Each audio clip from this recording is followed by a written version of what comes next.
also leading on the Bryn. Now, keep in mind, this Taros pick was a Game 5 Mounir Classic. It was a, it's 2-2, we just lost, I'm gonna switch it up. He does this all the time. Yep. It's like a confidence booster for him. That means that it could go really poorly in Game 1, which is, and then oftentimes he goes back to what his original game plan was, which was Deska. So we're gonna see if that happens here. Fortress of Lions is gonna open up, I think this is the most neutral stage for many teams when it comes to counter picks here. So excited about this. Acno also starting off with his counter pick. Nice. With the Bryn. Yep. It happened halfway through the set. Yeah, they're both going through. like heavy hitter mode. They want to go crazy style on the damage. Okay, this could be a great start, but nice interruption from Blaze as he gets back onto the platform and interrupts Taya. Yeah, that being said, Mounir's Taros is carrying Game 1. And I said it, and then he got side-sigged. And now Taya has to avoid getting team comboed here. Let's see what happens. Acno starts with the weapon throw. D-Light Cider not going to quite hit. And Mounir now going over to the left side of the stage, waiting for Taya to start something, because Taya does have 3 healthy stocks. And I think that it takes a lot of self-control to not want to be super aggressive when you're winning this hard as Mounir.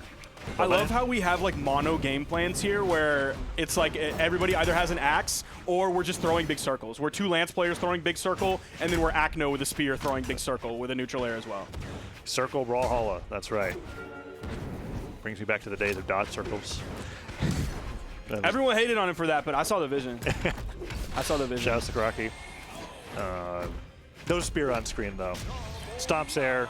Blaze goes down to the double knockout. Mounir with all 4 knockouts. This is a very scary way to start things off when they won the set doing, earlier. Blaze? Yo, no way! Yo, no way, Mounir! He's gonna lose that stock. He didn't need the ground pound, but like, it was absolutely the right thing to do, because I doubt very many players are in a situation where what happens when you double Sarah recovery and Ulgrim at white into the stage? It would have guaranteed the knockout with the ground pound. Yep. And then it was 3 stocks to 1. Mounir absolutely decimating the blue team on his own this game. Taya has been doing a great job just being the stock tank. And even if that was like a ground pound, a celebratory ground pound or something, that was him recognizing in the moment, like, oh, I'm going to throw, my stock is gone. It's guaranteed gone. Okay, Acno. Almost getting the 7-10 split there, hitting one on the top and one on the bottom with that ground pound in the air. But even if you go in for that, you're respawning back to the stage as quickly as possible so you can help your teammate. It was just all good. Yeah, it was a guaranteed trade. And then neutral and the side sake. I think Mounir got all 6. Yeah, that's 6 KO points. And the damage was low. 485 is low for Taros. So that's an outplay and a half. Acno's going to be sticking with the Bryn. We're going to have the replays here in just a little bit. We'll see that hammer knockout. I think that was Blaze on a fresh stock that we're about to see. Blaze coming in. I believe he got the interruption.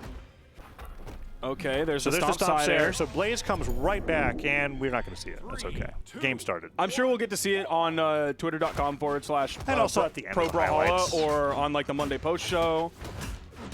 We might even see it again this game, depending on if Blaze makes the same mistake again and Mounir capitalizes, because, man, Mounir's hammer's looking good. That's why I'm saying I'd like to see the Thor.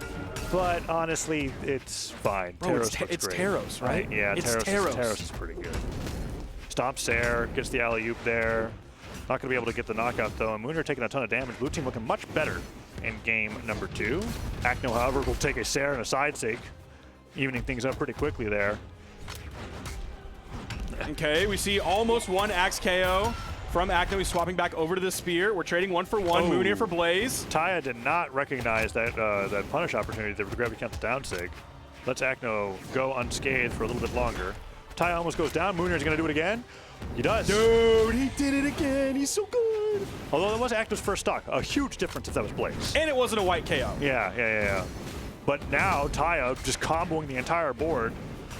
Still on this first stock, finally goes down. Mounir, however, could go down as well. Nice dodge out of that combo. Down air comes through on Blaze, gets the nair, and then Taya gets the D-Light ground pound. Blaze deleted. Acno could go down too. Yeah. But that axe recovery, while hitting Mounir, does not go unpunished, and Acno is deep red. It looked really scary for Mounir there for a second, but then Taya came in, got the KO, and then Mounir kept nairing Acno, adding up the damage, therefore leading to that KO right there. And it's 3 stocks to 2. Taya and Mounir seemingly shocking everybody today. Taya might be done for. Nice. Okay, and just like that, it's 2 stocks to 2. Shocking everybody, but then Acno and Blaze clutching it where it matters. Taya goes down in orange to a fantastic edge guard from the blue team. Now Acno on the left side of the stage, and the Mounir and Taya go back to their game plan. Sidelights getting punished by sidelights. Blaze the one looking the weakest so far, but he does play well in these scenarios. Sidelight Nair comes through, some more damage on the Acno. Okay, Mounir in trouble. Does he get that ground pound on Acno? No, he goes right over to help Taya. Dash lands down, but ends up just getting caught. Side air, doesn't follow up, but a double stare from Taya. Okay, this is all Taya. We're going to see a recovery there coming out from Taya. There it is over on the edge, bouncing off the wall. So Acno doesn't lose it there. He went for the stop into the down air. It felt like that down air was so late. It was a little bit, and I think it was almost a reaction to like he didn't want to stare Taya. Exactly. He was like, what's the one thing I could do here that will knock out my opponent and not ruin the game if it misses? Goes for the down air, it pays off. Nice. Stop Cider comes through. Mounir and Taya now 1 game away for a 3-0 sweep to become the Spring Championship champions. I mean, that's incredible. This is not how I was expecting it to go, but Mounir's Teros is just it. Dude, and I mean, like, look at it. 5, well, you can't look at it, but like, you can look at it. The viewers at home can't look at it. We can tell them 5 what it is. KOs, 603 damage for Mounir. So he didn't get the full sweep this game, but he still did the most damage. He still got 5 of the 6 KOs. Like, Mounir's going crazy. And Acno is staying on Bryn. Just does not want to play the Kaya for this matchup. They're just going to run it back to Fortress of Alliance. It's the same thing the entire way through. Sparky, I think this 9-4 Teros is going to do it. I think it's going to 3-0. Mounir and Taya are going to get the win. We'll have to see if Blaze and Acno can change something this game. And they did do better last game.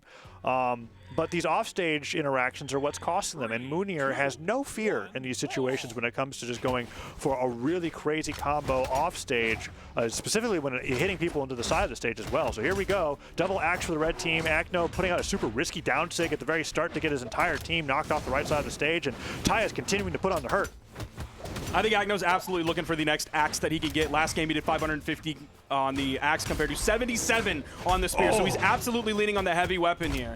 Oh, the weapon throw with this pick up in there. And then the Acno trying to get some more damage onto Mounir, but Mounir now looking for those down air. Stop Cider would do it. Acno gets a sidelight nair. Falling Cider on the drift away. Good read on Mounir's movement, but Taya still so healthy. Goes in for that nair onto Blaze. They're trading hits, but every trade is that much more for Taya, as Blaze is now stuck in the 1v2 between the two, and Acno opts to go. Actually, I don't know if he got hit by that weapon or not, but it looked like he just drifted towards the edge of the stage. Gets back as soon as he possibly can to be able to help his teammate. The nairs continuing to come out from Taya, playing the best lance that we've seen today. Even better than Blaze. Okay, there's the falling Cider. Does get the hit on Blaze. He's only in yellow, though. There's the in-light, punishing a potential landing coming in from Taya. See if they can get the full team wipe here. Okay, okay, Cider could make it back. No, that's it. Taya just fast falls off the right side of the stage. It's now 3 stocks to 4. Mounir taking a ton of damage here. Blaze and Acno looking the best they had so far this set. Acno goes for the ground pound. Not going to be able to get it, but Taya can't get anything started, and Mounir is hurting. Dude, you see him immediately grab the weapon and go over to the wall. Like, he's scared of the potential onslaught that Acno's bringing. Taya is just having to fight for his life over here. Does hit the down air, get the, yes, the perfect timing. Maybe you could have been a little bit higher to get the spike down from the bottom side of the axe recovery instead of sending off the top. Ooh, the friendly fire on the Blaze. Mounir looking for the recovery to bring him back down to Taya. Gets the recovery. That's Nair into scoop. Okay, that's good damage on the Acno. And the series low on jumps. Acno could be done for. Ground pound sends him flying straight up into the sky. And Acno has taken so much damage here. It is 3 stocks to 2, but it could very quickly become 3-1. They added up damage on Acno. Oh my gosh, Mounir. So good. Even though he's over on the wall, even though he's playing defensively because he has to, he's still active in the game. It was like a grapple hook effect where he was like, get back down here. Mounir now covering his head with these weapon throws. He's going to have wall slip pretty soon. Avoids the... That's tough to get through. The pogo. Taya now at the right side of the stage, having to play defense for Mounir. Mounir is a neutralite away from going down, so Taya has to play the 1v2. Goes over the recovery. Acno trying to find a snipe. Good. This is so good. Blaze. Mounir gets neutralized away to the auto recovery. That's going to be it, but Taya gets the knockout. It is now a 1v1 where Acno's 1 hit away. Endlight takes it, and that's going to be the win. Mounir and Taya 3-0, Acno and Blaze, and are your champions of the Spring 2v2 Championship. And who were we talking about?